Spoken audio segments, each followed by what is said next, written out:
We want to talk about job interviews for a second and try this one out for an interview question.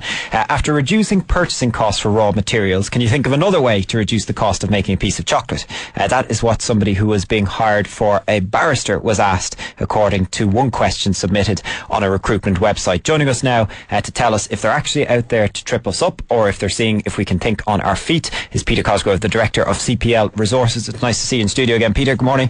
Good morning. You've talked to us before about, first of all, the mistakes with CVs, the fact that if you go as somebody who's just a graduate for a job that is looking for a year or three's experience, it'll be straight into the bin. And you're telling us about the quite practical and brutal, if you like, weeding of the pile of CVs that'll come in. It gets to the interview stage. Is the person there to trip you up? Does it depend if they're in a good mood on the day, or if you go in head held high, are you more than likely going to get a result? Well, all of those could be the case, and I suppose the only thing I can say is you can control what's you can control, and if they're in a good mood or a bad mood, there's nothing you can do about that. But there are questions there that are there. I don't think to trip you up, but we do probably have interviewers out there who try out interview questions which may be inappropriate.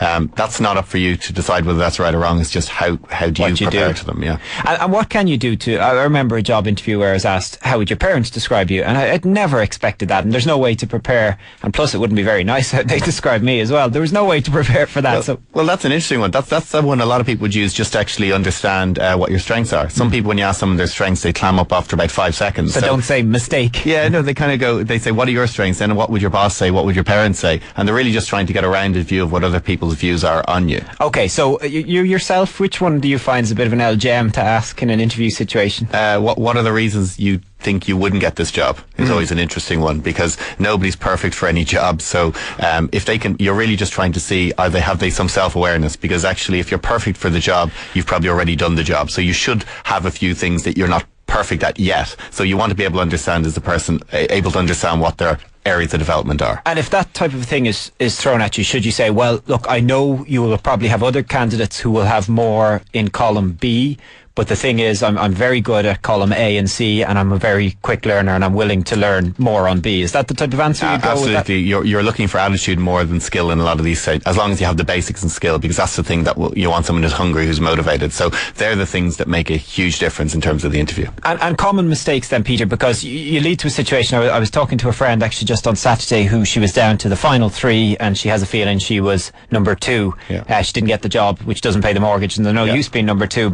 And common mistakes that you would see, somebody who reads great on paper and should get this job, but lets themselves down at the interview stage. I would say honestly it's preparation. Most of the questions you can prepare, what are your strengths, what are your weaknesses, talk through your CV, and then when that strange question comes up like you mentioned there, or one that they ask which is even a bit more left field, it's about preparing yourself for it, because give yourself a couple of seconds to think about it. People feel 2 seconds in an interview of silence feels like an age. Yeah. But you have to almost prepare yourself to say, do you mind repeating the question, or can you just clarify that? That if alone, that'll give you a few seconds to think about a good answer. And afterwards, after you walk away and you think it might be a good or an okay to good interview, what should you do? Should you send an email saying thanks for the opportunity? Because that sits a little bit uneasy with me, but I know many people do that.